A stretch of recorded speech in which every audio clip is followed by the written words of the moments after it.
आप सभी लोगों का किंवदंती के नए एपिसोड में स्वागत है। आज हम पढ़ने वाले हैं जहां लक्ष्मी कैद है, जो कि राजेंद्र यादव द्वारा लिखी गई एक कहानी है। ये शायद आपने कॉलेज या फिर स्कूल की पाठ्य पुस्तकों में भी पढ़ी होगी। ज़रा ठहरिए, यह कहानी विष्णु की पत्नी लक्ष्मी के बारे में नहीं, लक्ष्मी नाम की एक ऐसी लड़की के बारे में है जो अपनी कैद से छूटना चाहती है। इन दो नामों में ऐसा भ्रम होना स्वाभाविक है, जैसा कि कुछ क्षण के लिए गोविंद को हो गया था। एकदम घबराकर जब गोविंद की आंखें खुली तो वह पसीने से तर था और उसका दिल इतने जोर से धड़क रहा था कि उसे लगा कहीं अचानक उसका धड़कना बंद ना हो जाए। अंधेरे में उसने 5-6 बार पलकें झपकाई। पहली बार तो उसकी समझ में ही नहीं आया कि वह कहाँ है, कैसा है। एकदम दिशा और स्थान का ज्ञान वह भूल गया। जब पास के हॉल की घड़ी ने घंटा बजाया तो उसकी समझ में ही न आया कि वह घड़ी कहाँ है, वह स्वयं कहाँ है और वह घंटा कहाँ बज रहा है। फिर धीरे धीरे उसे ध्यान आया। उसने जोर से अपने गले का पसीना पोंछा और उसे लगा उसके दिमाग में फिर वही खट खट गूंज उठी है जो अभी गूंज रही थी। पता नहीं सपने में या सचमुच ही अचानक गोविंद को ऐसा लगा था जैसे किसी ने किवाड़ पर 3-4 बार खटखट की हो और बहुत गिड़गिड़ा कर कहा हो, मुझे निकालो, मुझे निकालो। वह आवाज़ कुछ ऐसे रहस्यमय ढंग से आकर उसकी चेतना को कोचने लगी कि वह बौखला कर जाग उठा। सचमुच ही वह किसी की आवाज़ थी या महज उसका भ्रम। फिर उसे धीरे धीरे याद आया कि वह भ्रम ही था और वह लक्ष्मी के बारे में सोचता हुआ ऐसा अभिभूत सोया था कि वह स्वप्न में भी छाई रही।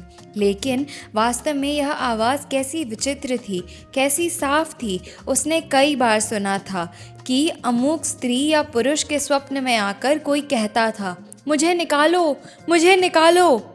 फिर वह धीरे धीरे स्थान की बात भी बताने लगता था और वहाँ खुदवाने पर कहाड़े और हांडी में भरे सोने चांदी के सिक्के या माया उसे मिली और वह देखते देखते माला माल हो गया। कभी कभी ऐसा भी हुआ कि किसी अनाधिकारी आदमी ने उस द्रव्य को निकलवाना चाहा तो उसमें कौड़ियाँ और कोयले निकले, या फिर उसके कोड़ फूट आया और घर में कोई मृत्यु हो गई।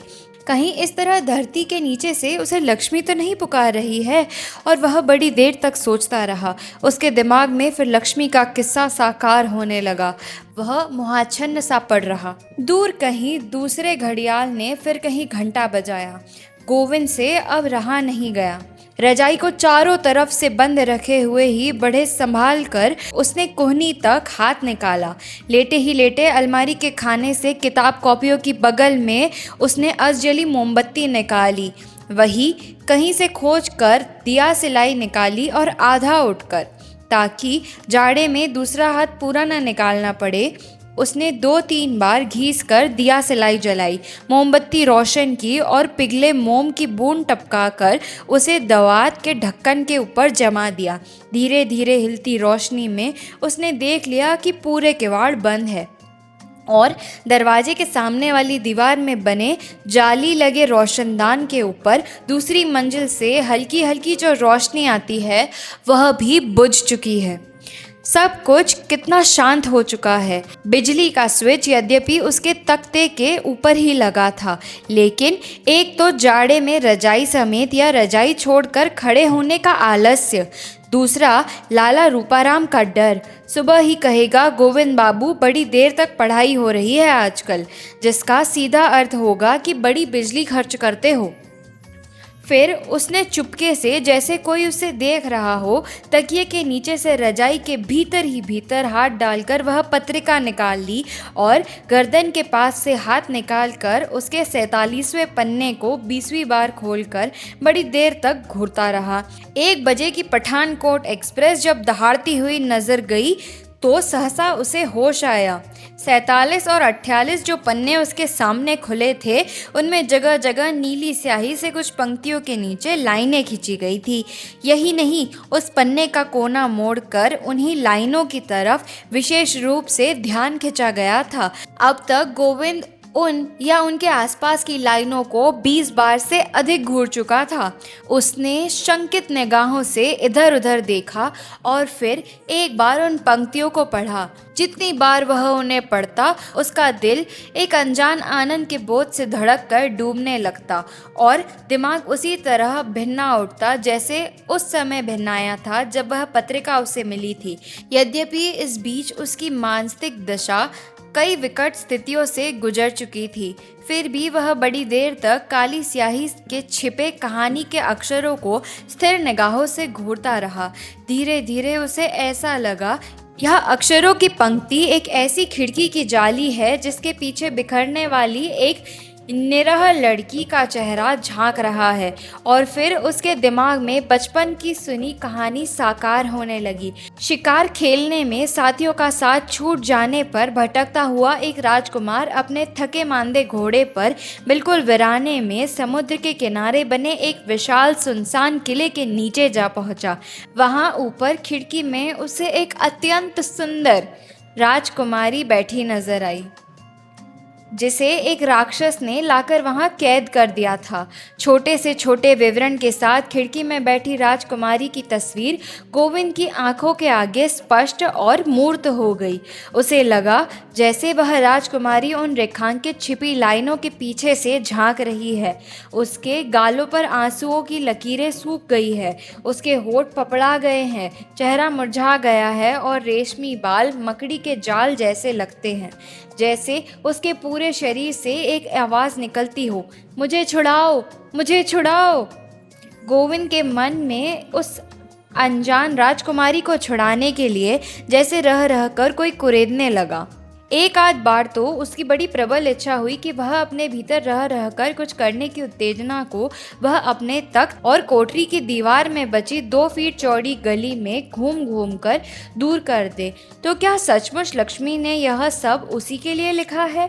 लेकिन उसने तो लक्ष्मी को देखा तक नहीं। अगर अपनी कल्पना में किसी जवान लड़की का चेहरा लाए भी तो वह आखिर कैसी हो?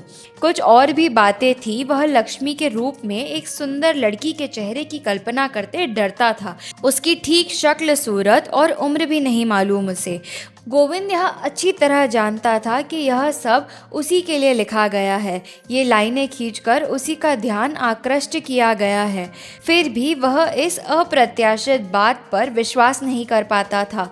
वह अपने को इस लायक भी नहीं समझता था कि कोई लड़की इस तरह उसे संकेत करेगी।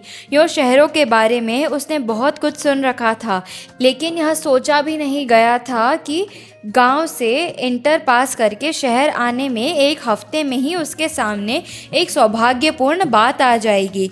जब जब इन पंक्तियों को पढ़ता तब तब उसका सिर इस तरह चकराने लगता जैसे किसी 10 मंजिले मकान के नीचे झांक रहा हो।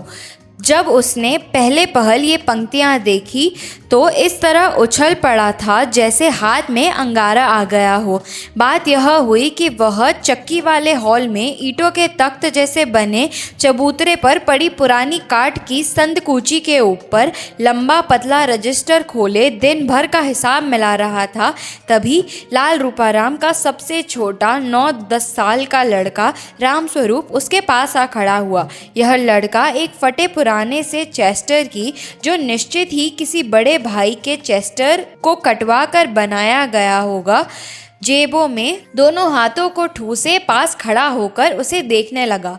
गोविंद जब पहले ही दिन आया और हिसाब कर रहा था तभी यह लड़का भी आकर खड़ा हुआ था। उस दिन लाला रूपाराम भी थे, इसलिए सिर्फ यह दिखाने के लिए कि वह उनके सुपुत्र में भी काफ़ी रुचि रखता है, उसने उसे नियमानुसार नाम, उम्र और स्कूल क्लास इत्यादि पूछे थे। नाम रामस्वरूप, उम्र 9 साल, चुंगी प्राइमरी स्कूल में 4थे क्लास में पढ़ता था। फिर तो सुबह शाम गोविंद उसे चेस्टर की छाया से ही जानने लगा। शक्ल देखने की ज़रूरत ही नहीं होती। चेस्टर के नीचे नेकर पहने होने के कारण उसकी पतली टांगे खुली रहती और वहाँ पाँवों में बड़े पुराने किरमिच से जूते पहने रहता, जिनकी फटी निकली जीभों को देखकर उसे हमेशा दुम कटे कुत्ते की पूंछ का ध्यान ही आता था। थोड़ी देर उसका लिखना ताकते रहकर लड़के ने चेस्टर के बटनों के कसाव छाती के बीच में रखी पत्रिका निकालकर उसके सामने रख दी और बोला, मुंशी जी, लक्ष्मी जीजी ने कहा है हमें कुछ और पढ़ने को दीजिए। अच्छा, कल देंगे, मन ही मन भन्ना कर उसने कहा। यहाँ आकर उसे जो मुंशी जी का नया किताब मिला है उसे सुनकर उसकी आत्मा खाक हो जाती। मुंशी नाम के साथ जो एक कान पर कलम लगाए, गोल मैली टोपी, पुराना कोट पहने मुड़े तुड़े आदमी की तस्वीर सामने आती है, उसे 20-22 साल का युवक गोविंद संभाल नहीं पाता। लाला रूपाराम उसी गांव के हैं। शायद उसके पिता के साथ 2-3 जमात भी पढ़े थे। शहर आते ही आत्मनिर्भर होकर पढ़ाई चला सकने के लिए किसी ट्यूशन इत्यादि या छोटे पार्ट टाइम काम के लिए लाला रूपाराम से भी वह मिला तो उन्होंने अत्यंत उत्साह से उसके मृत बाप को याद करके कहा, भैया तुम तो अपने ही बच्चे हो, ज़रा हमारी चक्की का हिसाब किताब घंटे आध घंटे देख लिया करो। मजे में चक्की के पास जो कोठारी है उसमें पड़े रहो, अपने पढ़ो, आटे की यहाँ तो कमी है नहीं। और अत्यंत कृतज्ञता से गदगद वह उनकी कोठरी में आ गया। पहली रात हिसाब लिखने का ढंग समझते हुए लाला रूपाराम मोतियाबिंद वाले चश्मे के मोटे मोटे कांचों के पीछे से मोर पंछी के चिंदावे सी दिखती आँखों और मोटे होठों से मुस्कुराते उसका सम्मान बढ़ाने को मुंशी जी कह बैठे। वह चौंक गया, लेकिन उसने निश्चय कर लिया कि यहाँ जम जाने के बाद वह विनम्रता से इस शब्द का विरोध करेगा। रामस्वरूप से मुंशी जी नाम सुनकर उसकी भौहें तन गई, इसलिए उसने उपेक्षा से उत्तर दिया था, कल ज़रूर दीजिएगा। रामस्वरूप ने फिर अनुरोध किया, हाँ भाई ज़रूर देंगे। उसने दांत पीसकर कहा, लेकिन चुप ही रहा। वह अक्सर लक्ष्मी का नाम सुनता था। हालांकि उसकी कोठरी बिल्कुल सड़क की तरफ अलग ही पड़ती थी, लेकिन उसमें पीछे की तरफ जो जालीदार छोटा सा रोशनदान था वह घर के भीतर नीचे की मंजिल से चौक में खुलता था। लाला रूपाराम का परिवार ऊपर की मंजिल पर रहता था और नीचे सामने की तरफ पंचक्की थी। पीछे कई तरह की चीज़ों का स्टोर रूम था।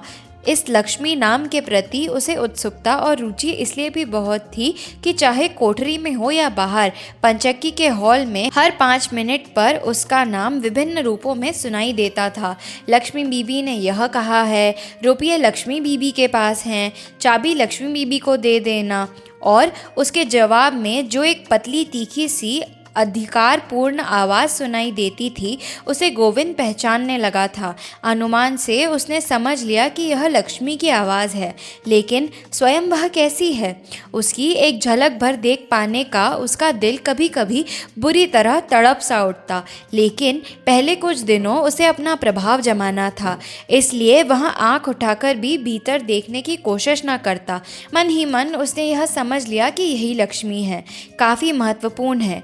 दिक्कत यह थी कि भीतर कुछ दिखाई भी न देता था। सड़क के किनारे 3-4 दरवाजे, इस चक्की के हाल के बाद एक 8-10 फीट लंबी लोहे के जाल पड़ा था। उस पर से ऊपर वाले लोग जब गुजरते थे तो लोहे की झंझनाहट से पहले तो उसका ध्यान हर बार उधर चला जाता था। बच्चे तो कभी कभी और भी उछल उछल कर उस पर कूदने लगते थे।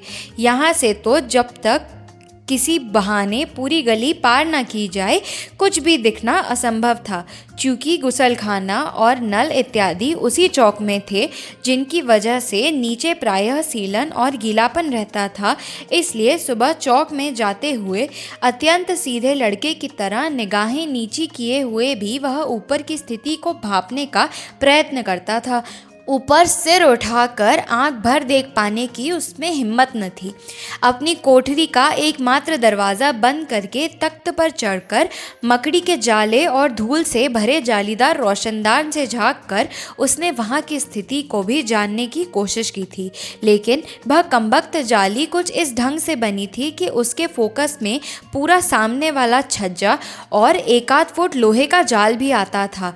वहाँ कई बार उसे लगा जैसे 2 छोटे छोटे तलुए गुजरे।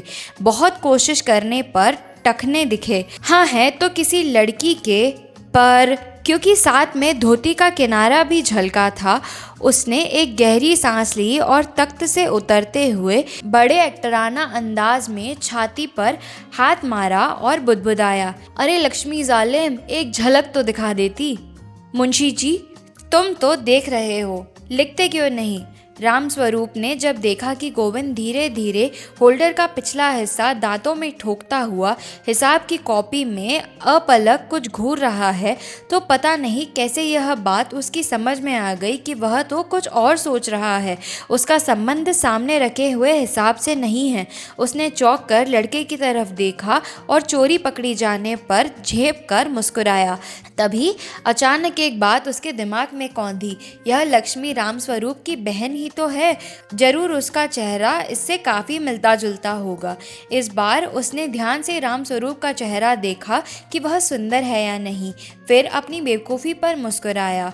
एक अंगड़ाई ली, चारों तरफ ढीले हुए कंबल को फिर से चारों ओर कस लिया और अप्रत्याशित प्यार से बोला, अच्छा मुन्ना, कल सुबह दे देंगे। उसकी इच्छा हुई कि वह लक्ष्मी के बारे में कुछ बात करे, लेकिन सामने ही चौकीदार और मिस्त्री सलीम काम कर रहे थे।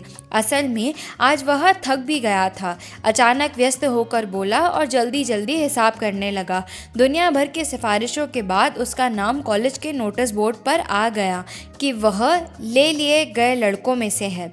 आते समय कुछ किताब और कॉपियाँ भी खरीद लाया था। सो आज वह चाहता था कि जल्दी से जल्दी अपनी कोठरी में लेटे और कुछ आगे पीछे की बातें, दुनिया भर की बातें सोचता हुआ सो जाए। सोचे लक्ष्मी कौन है, कैसी है, वह उसके बारे में किससे पूछे? कोई उसका हम उम्र और विश्वास का आदमी भी तो नहीं है। किसी से पूछे और रूपाराम को पता चल जाए तो? लेकिन अभी तीसरा ही तो दिन है। मन ही मन अपने पास रखी पत्रिकाओं और कहानियों की पुस्तकों की गिनती करते हुए वह सोचने लगा कि इस बार तो उसे कौन सी देनी है। आगे जाकर जब काफ़ी दिन हो जाएंगे तो वह चुपचाप उसमें से एक ऐसा छोटा सा पत्र रख देगा जो किसी दोस्त के नाम लिखा गया होगा, या उसकी भाषा ऐसी होगी कि पकड़ में ना आ सके। भूल से चला गया, पकड़े जाने पर वह आसानी से कह सकेगा। उसे तो ध्यान भी नहीं था कि वह पर्चा इसमें रखा है। 20 जवाब है। अपनी चालाक बेवकूफ़ी की कल्पना पर वह मुस्कुराने लगा। जिसके विषय में वह इतना सब सोचता है वह लक्ष्मी के पास से आई हुई पत्रिका है। उसने इसे अपने कोमल हाथों से छुआ होगा। तकिए के नीचे सिरहाने भी यह रही होगी। लेट कर पढ़ते हुए तो हो सकता है। सोचते सोचते छाती पर भी रखकर सो गई हो और उसका तन मन गुदगुदा उठा। क्या लक्ष्मी उसके विषय में बिल्कुल ही न सोचती होगी? हिसाब लिखने की व्यवस्था में भी उसने गर्दन मोड़कर एक हाथ से पत्रिका के पन्ने पलटने शुरू कर दिए और कोना मुड़े पन्ने पर अचानक उसका हाथ ठिठक गया। यह किसने मोड़ा है? 1 मिनट में हजारों बातें उसके दिमाग में चक्कर लगा गई। उसने पत्रिका उठाकर हिसाब की कॉपी पर रख ली। मुड़ा पन्ना पूरा खुला था। पीछे छपे पन्ने पर जगह जगह नीली स्याही से निशान देखकर वह चौंक पड़ा। ये किसने लगाए हैं? उसे खूब अच्छी तरह ध्यान है, ये पहले नहीं थे। मैं तुम्हें प्राणों से अधिक प्यार करती हूँ, उसने एक नीली लाइन के ऊपर पढ़ा। अये, यह क्या चक्कर है? वह एकदम जैसे बौखला उठा। उसने फौरन ही सामने बैठे मिस्त्री सलीम और दिलवार सिंह को देखा। वे अपने में ही काम में व्यस्त थे। उसकी निगाह अपने आप दूसरी लाइन पर फिसल गई। मुझे यहाँ से भगा ले चलो। अरे, मैं फांसी लगाकर मर जाऊंगी। और गोविंद इतना घबरा गया कि उसने फट से पत्रिका बंद कर दी। शंका से इधर उधर देखा, किसी ने ताड़ तो नहीं लिया? उसके माथे पर पसीना उभर आया और दिल चक्की के मोटर की तरह चलने लगा। पत्रिका ने उन पन्नों के बीच में ही उंगली रखे हुए उसने उसे घुटने के बीच छिपा लिया। कहीं दूर से रंग बिरंगी कवर की तस्वीर को देखकर यह कमबख्त चौकीदार ही न मांग बैठे। उन पंक्तियों को एक बार फिर देखने की दुर्निवार इच्छा उसके मन में हो रही थी, लेकिन जैसे हिम्मत न पड़ती थी। क्या सचमुच ये निशान लक्ष्मी ने ही लगाए हैं? कहीं किसी ने मजाक तो नहीं किया? लेकिन मजाक उसके साथ कौन करेगा? क्यों करेगा? ऐसा उसका कोई परिचित भी तो नहीं है कि यहाँ 3 दिन में ही ऐसी हिम्मत कर डाले। उसने फिर पत्रिका निकाल कर पूरी उलट पुलट डाली। नहीं, निशान वही है बस। वह उन 3 लाइनों को फिर एक साथ पढ़ गया और उसे ऐसा लगा जैसे उसके दिमाग में हवाई जहाज बनना उठा हो। गोविंद का दिमाग चकरा रहा था, दिल धड़क रहा था और जो हिसाब वह लिख रहा था वह तो जैसे एकदम भूल गया। उसने कलम के पिछले हिस्से से कान के ऊपर खुजलाया, खूब आंखें गड़ा कर जमा और खर्च के दानों को देखने की कोशिश की, लेकिन बस नस नस में सन सन करती कोई चीज़ दौड़े जा रही थी। उसे लगा उसका दिल फट जाएगा और आतिशबाजी के अनार की तरह दिमाग फट पड़ेगा। अब वह किससे पूछे? ये सब निशान किसने लगाए हैं? क्या सचमुच लक्ष्मी ने? इस मधुर सत्य पर विश्वास नहीं होता। मैं चाहे तो उसे न देख पाया हूँ, उसने तो ज़रूर ही मुझे देख लिया होगा। अरे ये लड़कियां बड़ी तेज़ होती है।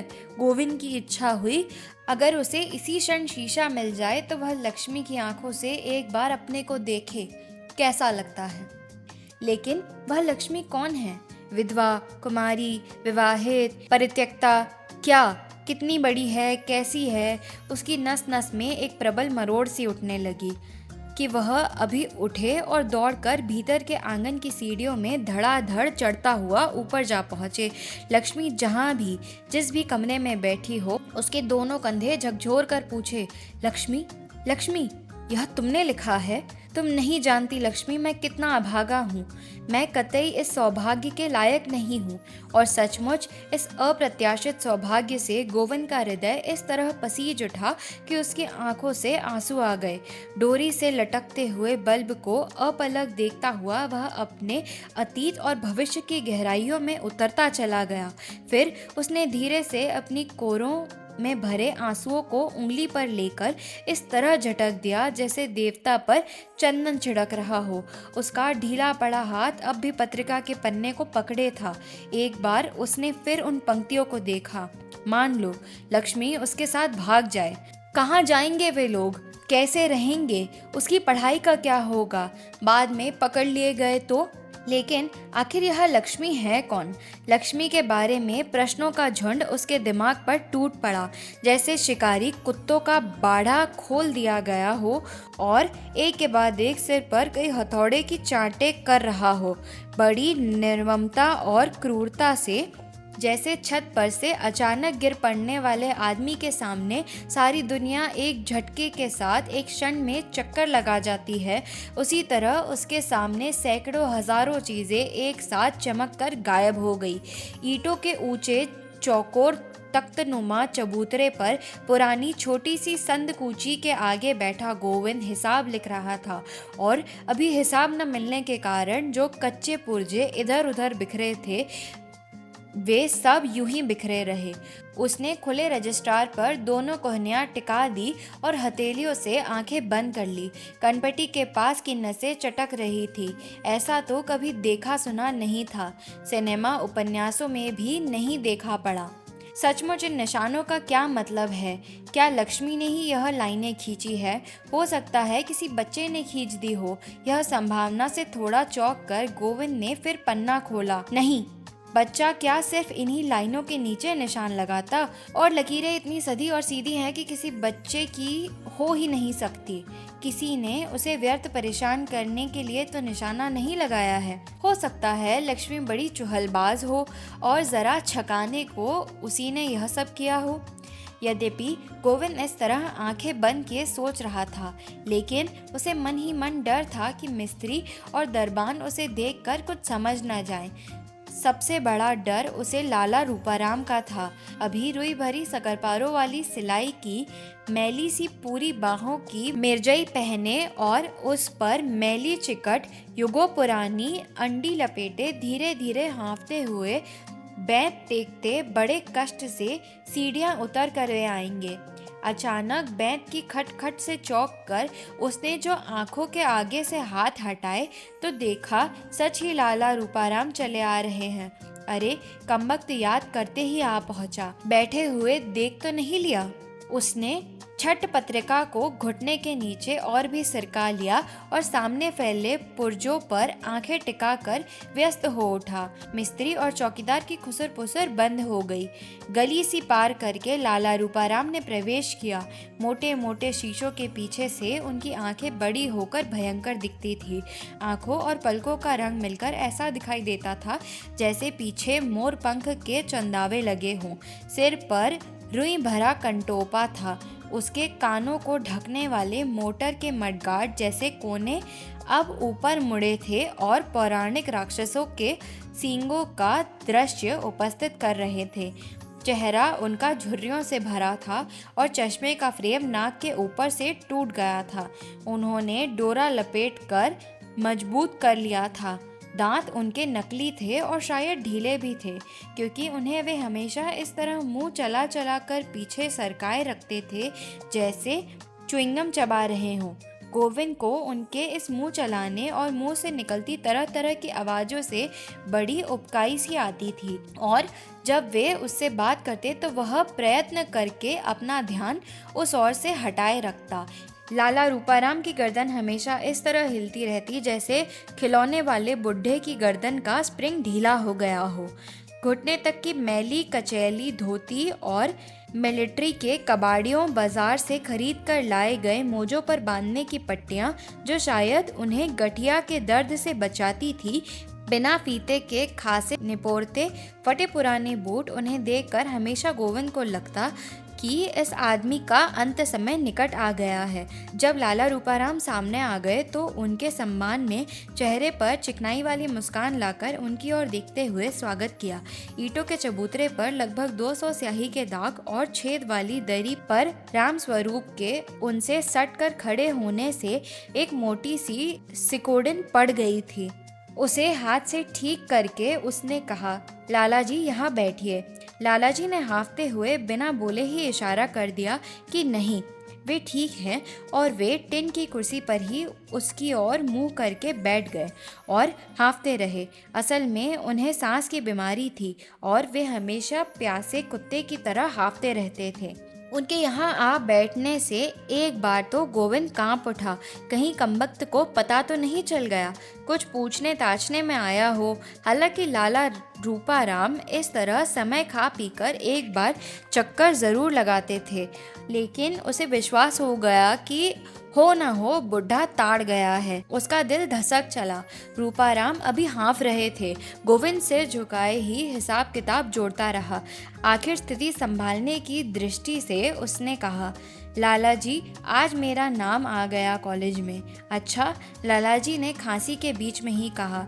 वह एक हाथ से डंडे को धरती पर टेके हुए थे, दूसरे हाथ में कलाई तक गोमुखी बंधी थी, जिसके भीतर उंगलियां चला चला कर वह माला घुमा रहे थे, और उनका वह हाथ टोटा सा लग रहा था। वातावरण का बोझ बढ़ता ही चला गया था कि घटना हो गई। उन्होंने सांस इकट्ठी करके कुछ बोलने का मुंह खोला ही था कि भीतर आंगन टट्टर लोहे का जाल भयंकर रूप से झंझना उठा, जैसे कोई बहुत ही भारी चीज़ ऊपर से फेंक दी गई हो, और फिर जोर से बजती हुई खनखनाती कछली जैसी चीज़ आ गिरी। उसके पीछे चिमटा, संडासी, और फिर तो ऐसा लगा जैसे कोई बाल्टी, कढ़ाई, तवा इत्यादि निकाल कर टट्टर पर फेंक रहा है, और पानी और छोटी मोटी चीज़ें नीचे गिर रही हैं। उसके साथ कुछ ऐसा कोलाहल और कोहराम भीतर सुनाई दिया जैसे आग लग गई हो। गोविंद झटक कर सीधा हो गया। कहीं सचमुच आग वाग तो नहीं लग गई? उसने प्रश्न सूचक दृष्टि से चौंक कर लाला की तरफ देखा और वह आश्चर्य से अवाक रह गया। लाला परेशान जरूर दिखाई देता था, लेकिन कोई भयंकर घटना हो गई है और उसे दौड़कर जाना चाहिए, ऐसी कोई बात उसके चेहरे पर नहीं थी। मिस्त्री और चौकीदार दोनों बड़े दबे व्यंग से एक दूसरे की ओर देखते मुस्कुराते लाला की ओर निगाहें फेंक रहे थे। किसी को भी कोई खास चिंता नहीं थी। भीतर कोलाहल बढ़ रहा था, चीजें फेंक रही थी और टट्टर की खड़खड़ाहट, घनघनाहट गूंजती जा रही थी। आखिर यह क्या हो रहा है? उत्तेजना से उसकी पसलियां तड़कने को हो गई। वह लाला से यह पूछने ही वाला था कि यह क्या है, तभी बड़े कष्ट से हाथ की लकड़ी पर सारा जोर देकर वह उठ खड़े हुए और घिसटते से जहाँ से आए थे उसी गली में चले गए। जाते हुए पलटकर धीरे से उसने किवाड़ बंद कर दिए। मिस्त्री और चौकीदार ने मुक्त होकर बदन ढीला किया, एक दूसरे की ओर मुस्कुराकर देखा, खंखारा और फिर वह एक बार खुलकर मुस्कुराए। लाला का पीछा करती गोविंद की निगाहें अब उन लोगों की ओर मुड़ गई और जब उससे नहीं रहा गया तो वह खड़ा हो गया। मुर्गे के पंखों की तरह कंबल को बाहों पर फड़फड़ा कर उसने लपेटा और उस पत्रिका को देखता हुआ चबूतरे के नीचे उतर आया। थोड़ी देर यूं ही असमंजस में खड़ा रहा, फिर उसने गलियारे के दरवाजे तक गया कि कुछ दिखाई सुनाई दे। कोलाहल में 4-5 आवाजें एक साथ किवाड़ की दरार से खुटी खुटी सुनाई दी और उसमें सबसे तेज आवाज वही थी जिसे उसने लक्ष्मी की आवाज समझ रखा था। हे भगवान, क्या हो गया? कोई कहीं से गिर पड़ा, आग लग गई, सांप बिच्छू ने काट लिया। लेकिन जिस तरह से लोग बैठे देख रहे थे उससे तो ऐसा लगता था जैसे कोई खास बात नहीं है।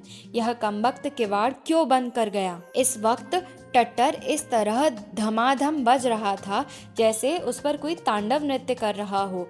उस गूंज चीखती महीन आवाज में वह नारी कंठ जैसे वह लक्ष्मी की आवाज समझता था। इतनी तेज और जोर से बोल रहा था कि लाख कोशिश करने पर भी वह कुछ नहीं समझ सका। परेशान क्यों हो रहे हो बाबूजी? चौकीदार की आवाज सुनकर वह एकदम सीधा खड़ा हो गया। मुस्कुराता हुआ वह कह रहा था, आज चंडी चेत रही है। उसकी इस बात पर मिस्त्री हंसा। गोविंद बुरी तरह झुंझला उठा। कोई इतनी बड़ी बात घटना हो रही है और ये बदमाश इस तरह मजा लूट रहा है। फिर भी यह अत्यंत चिंतित और उत्सुक सा उधर मुड़ा। इस बड़े कमरे या छोटे हॉल में हर चीज पर आटे का महीन पाउडर छाया हुआ था। एक और आटे में नहाई चक्की काले पत्थर से बनी हाथी की तरह चुपचाप खड़ी थी और उसका पिसे आटे को संभालने वाला गिलाफ हाथी की सूंड की तरह लटका था। उसी की सीध में दूसरी दीवार के नीचे मोटर लगी थी जहां से एक चौड़ा पट्टा चक्की को चलाता था। इतने हिस्से में सुरक्षा के लिए एक रेलिंग लगा दिया गया था।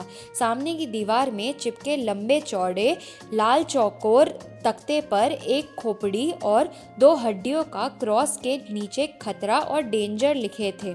उसके चबूतरे की बगल में ही छत से जाती जंजीर में एक बड़ी लोहे की तराज कथकली की मुद्रा में एक बाह ऊंची किए लटकती थी, क्योंकि दूसरे पलड़े में मन से लेकर छटाक तक के बांटों का ढेर लगा था। यद्यपि लाला रूपाराम अक्सर चौकीदार को डांटते थे कि रात में इसे उतार कर रख दिया कर, लेकिन किसी किसी दिन आधी रात तक चक्की चलती और दुकान दफ्तर वाले तो सुबह 5 बजे से ही आने लगते। उस समय बर्फ जैसी ठंडी तराजू को छूना और टांगना दिलवार सिंह को अधिक पसंद नहीं था। वह उसे यह कहकर टाल देता कि लड़ाई में सुबह ही सुबह काफी ठंडी बंदूकें लेकर मार्च और परेड कर लिया। अब क्या जिंदगी भर ठंडा लोहा ही छूना उसकी किस्मत में बदा है, इसलिए वह उसे टंगी ही रहने देता। हालांकि ठीक बीच में होने के कारण वह जब भी दरवाज़ा खोलने उठता तो खुद ही उससे टकराता, उलझता और रात में एकांत में फौजी गलियारों का स्वागत नाशन करता। पुराना कैलेंडर एक और पिसाई के लिए भरे अन्न या पिसे आटे के बोरे, कनस्तर, पोटलियाँ और ऊपर चढ़कर अन्न डालने का मजबूत सा स्टूल, इस समय दोनों अपना पुराना पहली लड़ाई के सिपाहीपने की याद ग्रेट कोट चारों ओर पलेटे शान से बीड़ी धौंक रहा था और धीरे धीरे सामने बैठे मिस्त्री सलीम से बात कर रहा था। उसके और मिस्त्री के बीच में एक बरोसी जल रही थी। तब भी ध्यान आ जाता तो पास रखे कोयले लकड़ी कुछ डाल देता और कभी कभी अत्यंत निस्पृहता से हाथ या पांव उस दिशा में बढ़ाकर गर्मी सोखता। सलीम सिर झुकाए गर्म पानी की बाल्टी में ट्यूब डुबा डुबा कर उनके पंक्चर देखने में व्यस्त था। उसके आसपास 10-12 काले लाल ट्यूब, रबर की कतरने, कैंची, पेंच, प्लास, सॉल्यूशन, चमड़े की पेटी और एक और टायर लटके 10-12 साइकिल के पहिए का ढेर था। अपने इस सामान से उसने आधे से ज्यादा कमरा घेर लिया था। जब गोविंद उसके पास आया तो वह सिर झुकाए ही हंसता हुआ ट्यूब के पंचर को पकड़कर कान में लगी कॉपिंग पेंसिल को थूक से गीला करते हुए, हालांकि ट्यूब पानी से भीगा था और सामने बाल्टी भरा पानी भी रखा था, निशान लगाता हुआ जवाब दे रहा था। यह कहा जमादार साहब ने। फिर एक भौं को जरा तिरछी करके बोला, लाला कुछ नामा ढीला करे तो उसकी लड़की पर जिन का साया है। उसका इलाज तो हम अपने मौलवी बुरुद्दीन साहब से ही मिनटों में करवा दें। गोविंद का माथा ठनका। लाला की किसी लड़की पर क्या कोई देवी आती है? उसे अपने गांव की एक ब्राह्मणी विधवा तारा का एकदम ध्यान हो आया। उसे भी जब देवी आती थी तो घर के बर्तन उठा उठा कर फेंकती थी। उसका सारा बदन ऐंठने लगता था, मुंह से झाग आने लगते थे, गर्दन मरोड़े खाने लगती थी, आंखें और जीभ बाहर निकलने लगती थी। कौन लड़की है लाला की? लक्ष्मी तो नहीं, भगवान करे लक्ष्मी ना हो। उसका दिल आशंका से डूबने सा लगा। उसने सुना कोलाहल शांत हो गया था और कहीं दूर से रह रह कर एक हल्की रोने की आवाज़ भर सुनाई देती थी। शायद किसी को दौरा वौरा ही आ गया है, तभी तो ये लोग निश्चिंत है। गोविंद को सुनाकर चौकीदार बोला, नामा तुम भी यार मिस्त्री, किसी दिन बेचारे बुढ़े का हार्ट फेल कराओगे। और बेटा, इस जिन का इलाज तुम्हारे मौलवी के पास नहीं है, समझे? वह तो हवा ही दूसरी है। आओ बाबूजी, बैठो। चौकीदार ने बैठे बैठे स्टूल की तरफ इशारा किया। असल में वह गोविंद को बाबूजी ज़रूर कहता था, लेकिन उसका विशेष आदर नहीं करता था। एक तो गोविंद कस्बे से आया था और उसे शहर में चौकीदारी करते हो चुके थे नकद 20 साल। दूसरे वह फौज में रहा था और कैरो तक घूम आया था। उम्र, अनुभव, तहजीब सभी में वह अपने गोविंद से ज्यादा समझता था, लेकिन गोविंद को इस सब का ध्यान नहीं था। उसने स्टूल से टिककर जरा सहारा लेते हुए चिंतित स्वर में पूछा, क्यों भाई, यह शोरगुल क्या था? क्या हो रहा था? मिस्त्री ने सिर उठाकर उसे देखा और चौकीदार की मुस्कुराती नजरों से उसकी आंखें मिली। उसने अपनी खिचड़ी मूंछों पर हथेली फेरते हुए कहा, कुछ नहीं बाबू, जो ऊपर कोई चीज किसी बच्चे ने गिरा दी होगी। मिस्त्री ने कहा, जमादार साहब झूठ क्यों बोलते हो? साफ साफ क्यों नहीं बता देते? अब इनसे क्या छुपा रहेगा? तू खुद क्यों नहीं बता देता? चौकीदार ने कहा और जेब से बीड़ी का बंडल निकाल लिया। कागज नोच कर आटे की लोई बनाने की तरह उसे ढीला किया। फिर एक बीड़ी निकालकर मिस्त्री की ओर फेंकी, दूसरी को दोनों तरफ से फूका और जलाने के लिए किसी दहकते कोयले की तलाश में बरोसी से निगाहें घुमाते जरा व्यस्तता से बात जारी रखी। तुझे क्या मालूम नहीं है? इन दोनों की चुहल से गोविंद की झुंझलाहट बढ़ रही थी। उसे लगा जरूर ही दाल में कुछ काला है जिसे ये लोग टाल रहे हैं। मिस्त्री जीभ निकाले पंचर के स्थान को रेगमाल से घीस रहा था। वह जब भी कोई काम एकाग्रचित से करता तो अपनी जीभ को निकालकर ऊपर के होठ की तरफ मोड़ लेता था। उसकी चांद के बीच में उभरते गंज को देखकर गोविंद ने सोचा कि गंजापन तो रईसी की निशानी है, लेकिन यह कमबख्त तो आधी रात में यहाँ पंचर जोड़ रहा है। उसने उसी तरह सिर झुकाए ही कहा, अब मैं बाबूजी को किस्सा बताऊं या इन ट्यूबों से सिर फोड़ूं? साले सड़क कर हलुआ तो हो गए हैं पर बदलेंगे नहीं। ये इतने ट्यूब है काहे के? जरा आत्मीय जताने को गोविंद ने पूछा। हालत तो सचमुच इतनी बड़ी खराब हो रही है, आपको नहीं मालूम? इस बार काम छोड़कर मिस्त्री ने गौर से गोविंद को देखा। यह आपके लाला के जो 2 दर्जन रिक्शा चलते हैं उनका कूड़ा है। यह तो होता नहीं कि इतने रिक्शे हैं, रोज फूट फूट कर मरम्मत होती ही रहती है। हमेशा के लिए लगा ले एक मिस्त्री, दिन भर की छुट्टी हो। सो तो नहीं, ट्यूब टायर मेरे सर है और बाकी टूट फूट मिस्त्री अली अहमद ठीक करते हैं। फिर उनसे यूं ही पूछा, आप बाबूजी नए आए हैं? हाँ, 2-3 दिन ही हुए हैं। मैं यहाँ पढ़ने आया हूँ, गोविंद ने कहा। उसके पेट में खलबलाहट मच रही थी, लेकिन वह नए सिरे से पूछने का सूत्र खोज रहा था। तभी तो मिस्त्री बोला, तभी तो आप यह सब पूछ रहे हैं, रात को इसका हिसाब रखते हैं ना? हाँ, थोड़े दिनों में अपने फर्जंद को भी आपसे पढ़वाएगा। उसने खुद ही प्रसन्न होकर मुस्कुराते हुए उसने चौकीदार की दी हुई बीड़ी सुलगाई। अब उन्हें यह सब क्या बताता है, वे तो उसके गांव से ही आए हैं, उन्हें सब मालूम है। चौकीदार बोला, नहीं, सच मुझे नहीं मालूम। गोविंद ने जरा आश्वासन के स्वर में कहा, इन लाला के तो पिता ही यहाँ चले आए थे ना, सो हम लोगों को कुछ भी नहीं मालूम। बताइए ना, क्या बात है? गोविंद ने आदरपूर्वक जरा खुशामद के लहजे में पूछा। शायद उसकी जिज्ञासु व्याकुलता से प्रभावित होकर ही मिस्त्री बोला, अजी कुछ नहीं, लाला की बड़ी लड़की जो है ना, उसे मिर्गी का दौरा आता है। कोई कहता है उसे हिस्टीरिया है, पर हमारा तो कयास है कि बाबूजी दौरा वौरा नहीं, उस पर किसी आसेब का साया है। उस बेचारी को तो कुछ होश रहता नहीं, विधवा है। जल्दी से बात काटकर गोविंद धक धक करते हुए दिल से पूछ बैठा, हाय लक्ष्मी ही ना हो। इस बार पुनः दोनों निगाहों को आपस में टकराकर मुस्कुराना उससे छिपा न रहा। बीड़ी के लंबे कश के धुएं को लेकर इस बार चौकीदार जबरदस्ती गंभीर बनकर बोला, अजी इसने उसकी शादी ही कहाँ की है? नाम क्या है? गोविंद से रहा नहीं गया। लक्ष्मी। लक्ष्मी उसके मुंह से निकल गया और जैसे एकदम उसकी सारी शक्ति किसी ने सोख ली हो। जिज्ञासा और उत्तेजना से तना शरीर ढीला पड़ गया। चौकीदार इस बार अत्यंत ही रहस्यमय ढंग से हंसा, जैसे कह रहा हो, अच्छा तुम भी जानते हो? गोविंद के मन में स्वाभाविक प्रश्न उठा, उसकी उम्र क्या है? लेकिन चौकीदार ने पूछा, तो सचमुच बाबूजी आप इनके घर के बारे में कुछ भी नहीं जानते? नहीं भाई, मैंने बताया तो, मैं इनके बारे में कुछ भी कतई नहीं जानता। एक तरफ आत्मसमर्पण के भाव से गोविंद बोला, लेकिन लक्ष्मी का किस्सा तो सारे शहर में मशहूर है। चौकीदार बोला, आप शायद नए आए हैं, यही वजह है। फिर मिस्त्री की ओर देखकर बोला, क्यों मिस्त्री साहब, तो बाबूजी का किस्सा बता ही दूं? अरे लो, यह भी कोई पूछने की बात है, इसमें छिपाना क्या? यहाँ रहेंगे तो कभी ना कभी जान ही जाएंगे। अच्छा तो फिर सुन ही लो यार, तुम भी क्या कहोगे?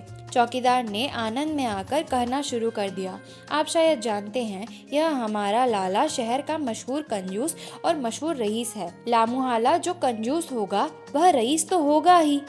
मिस्त्री बोला, नहीं मिस्त्री साहब, पूरा किस्सा सुनना हो तो बीच में मत टोको।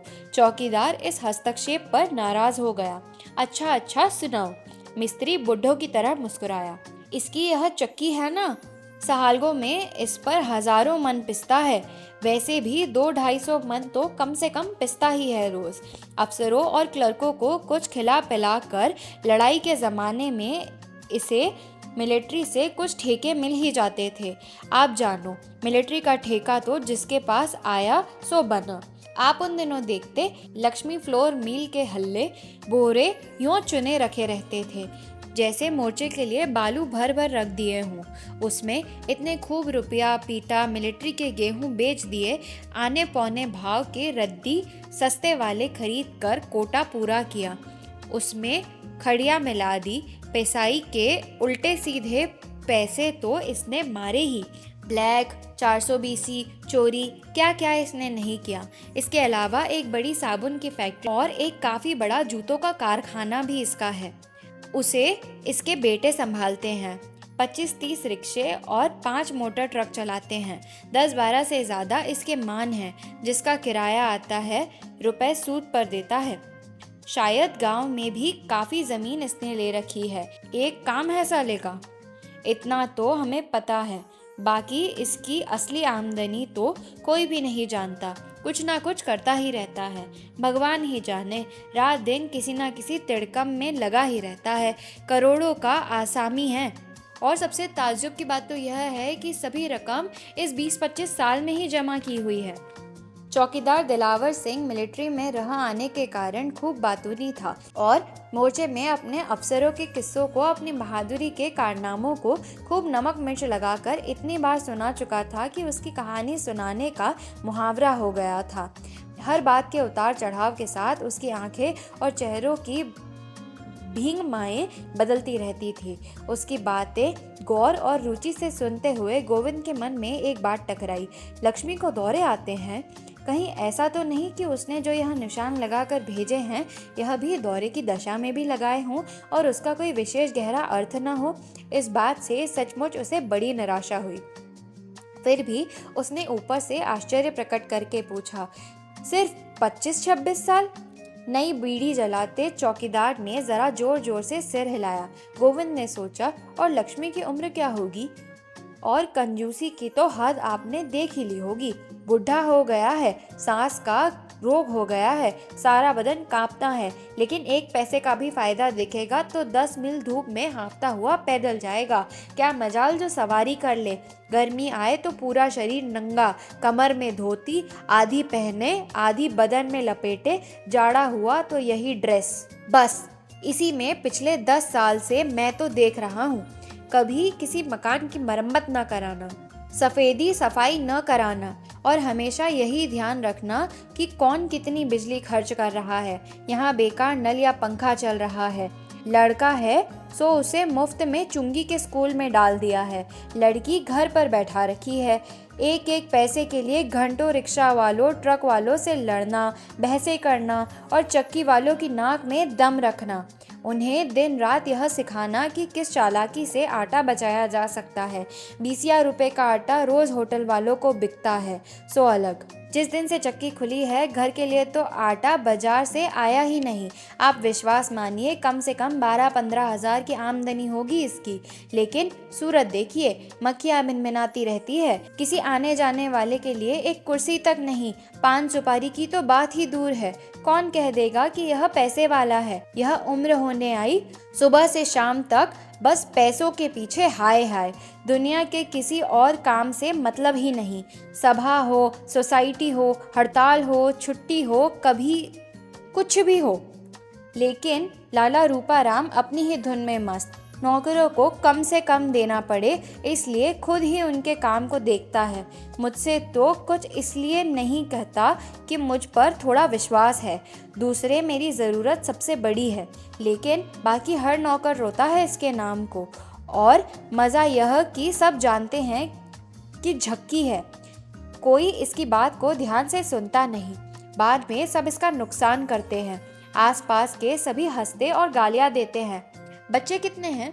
चौकीदार को इन बेकार की बातों में बहकता देखकर गोविंद ने सवाल किया। उसी बात पर आता हूँ, चौकीदार इत्मीनान से बोला।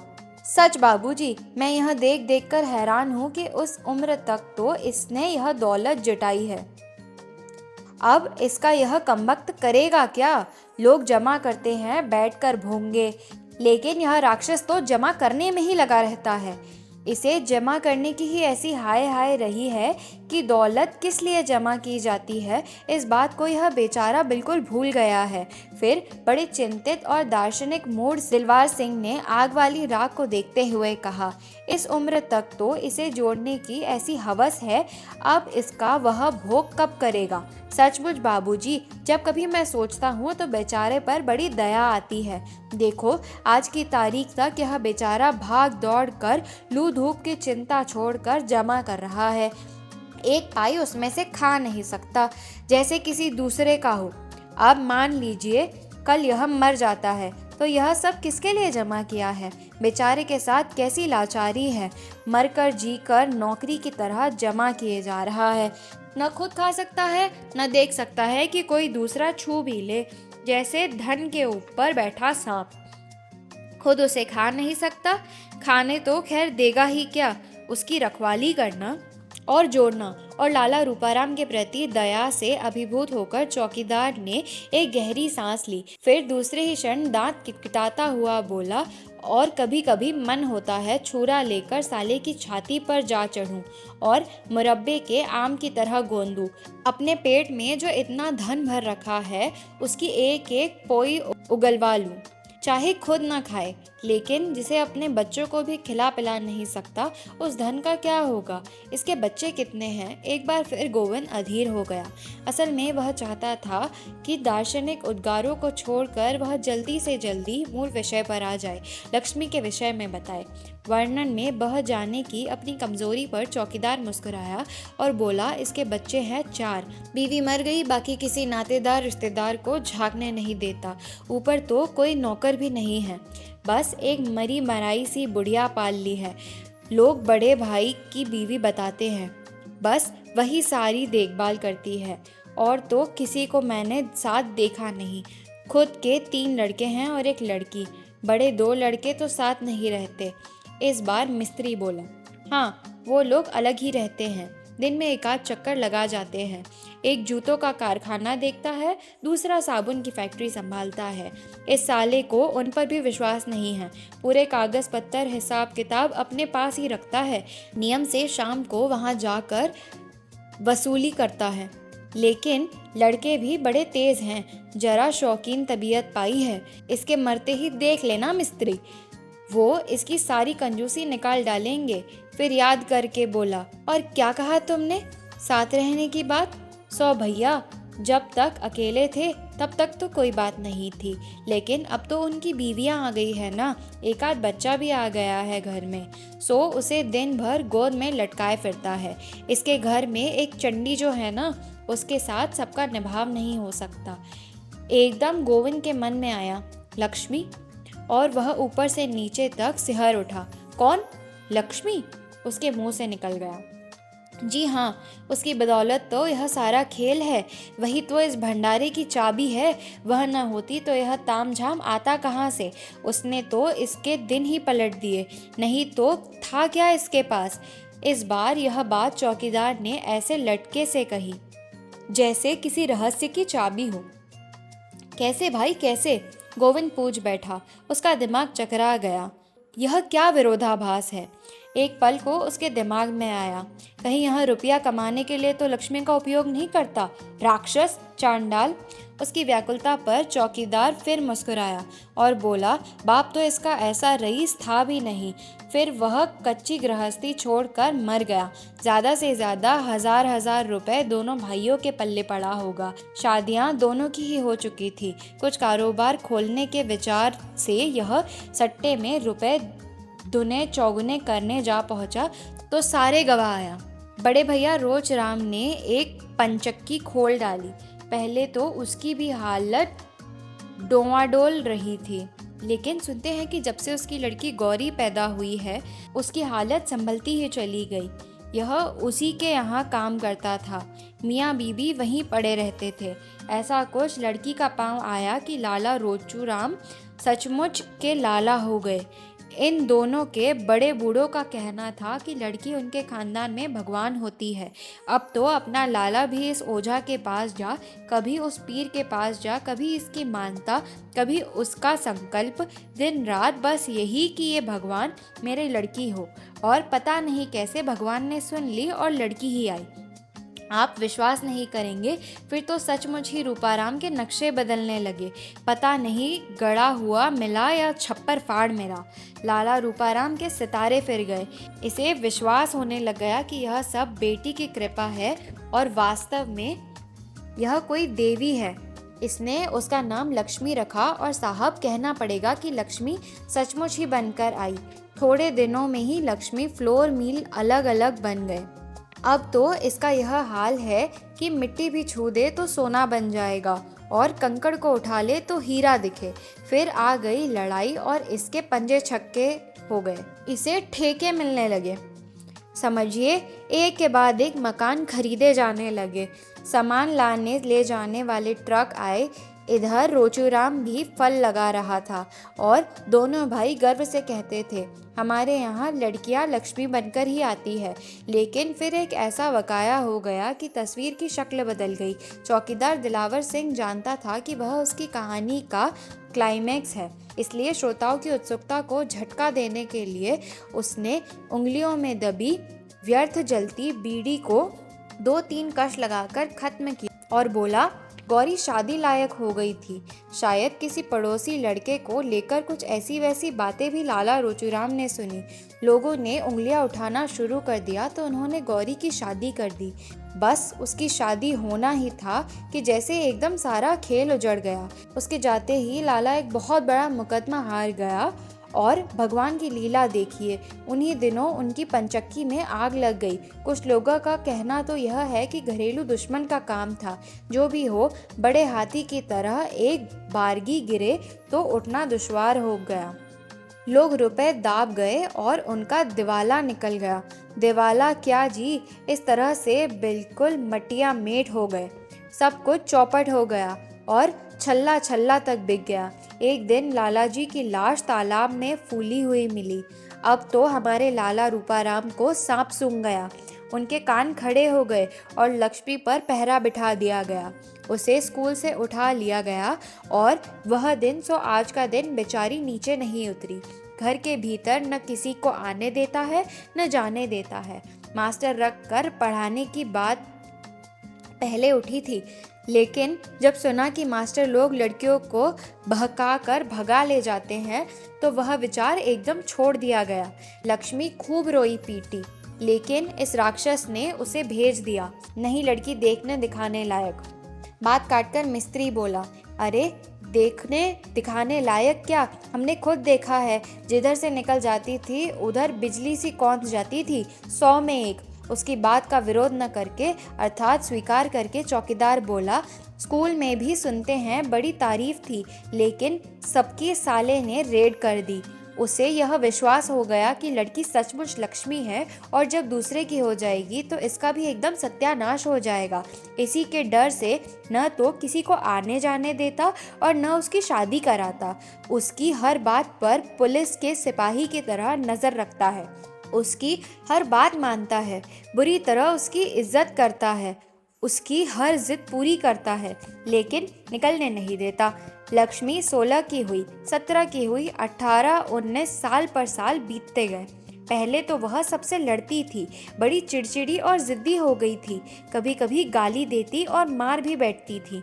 फिर भी मालूम नहीं क्या हुआ कि घंटों रात भर पड़ी पड़ी जोर से रोती रहती। फिर धीरे धीरे उसे दौरा पड़ने लगा। अब क्या उम्र है? गोविंद ने बीच में पूछा। उसकी ठीक उम्र तो किसी को भी नहीं पता, लेकिन अंदाज से 20-25 से कम क्या ही होगी। घृणा से होठ टेढ़े करके चौकीदार ने अपनी बात जारी रखी। दौरा ना पड़े तो बेचारी जवान लड़की क्या करे। उधर पिछले 5-6 साल से तो यह हाल है कि दौरे में घंटे 2 घंटे वह बिल्कुल पागल हो जाती है। उछलती कूदती है, बुरी बुरी गालियाँ देती हैं, बेमतलब रोती हंसती है, चीज़ें उठा उठा कर इधर उधर फेंकती है। जो चीज़ें सामने होती है उसे तोड़ फोड़ देती है, जो हाथ में आता है उससे मारपीट शुरू कर देती है और सारे कपड़े उतार कर फेंक देती है। बिल्कुल नंगी हो जाती है और जांघें पीट पीट कर बाप से कहती है, ले तूने मुझे अपने लिए रखा है, मुझे खा, मुझे चबा, मुझे भोग। वह पिटता है, गालियाँ खाता है और सब कुछ करता है, लेकिन पहरे में ज़रा ढील नहीं होने देता। चुपचाप सिर पर हाथ रखकर बैठा बैठा सुनता रहता है। क्या जिंदगी है बेचारे की। बाप है सो उसे भोग नहीं सकता और छोड़ भी नहीं सकता। मेरी तो उम्र नहीं रही, वरना कभी मन होता है ले जाऊं भगा कर, होगा सो देखा जाएगा। और एक तीखी व्यथा से मुस्कुराता चौकीदार देर तक आग को देखता रहा। फिर धीरे से होठ चबाकर बोला, इसकी बोटी बोटी गर्म लोहे से दागी जाए और फिर बांध कर गोली से उड़ा दिया जाए। गोविंद का भी दिल भारी हो आया था। उसने देखा बूढ़े चौकीदार की गीली आंखों में सामने की बरोसी की धुंधली आग की परछाई झलमला रही है। आधी रात को अपनी कोठरी में लेटे लक्ष्मी के बारे में सोचते हुए मोमबत्ती की रोशनी में उसकी सारी बातों का एक एक चित्र गोविंद की आंखों के आगे साकार हो आया और फिर उसने अंधकार की प्राचीरों से घिरी गर्म गर्म आंसू बहती मोमबत्ती की धुंधली रोशनी में रेखांकित पंक्तियां पढ़ी। मैं तुम्हें प्राणों से अधिक प्यार करती हूँ, मुझे यहाँ से भगा ले चलो, मैं फांसी लगाकर मर जाऊंगी। गोविंद के मन में अपने आप एक सवाल उठा, क्या मैं ही पहला आदमी हूँ जो इस पुकार को सुनकर ऐसा व्याकुल हो उठा हूँ, या औरों ने भी इस आवाज़ को सुना है और सुनकर अनसुना कर दिया है? और क्या सचमुच जवान लड़की की आवाज़ को सुनकर अनसुना किया जा सकता है? यह कहानी थी जहां लक्ष्मी कैद है, राजेंद्र यादव के द्वारा।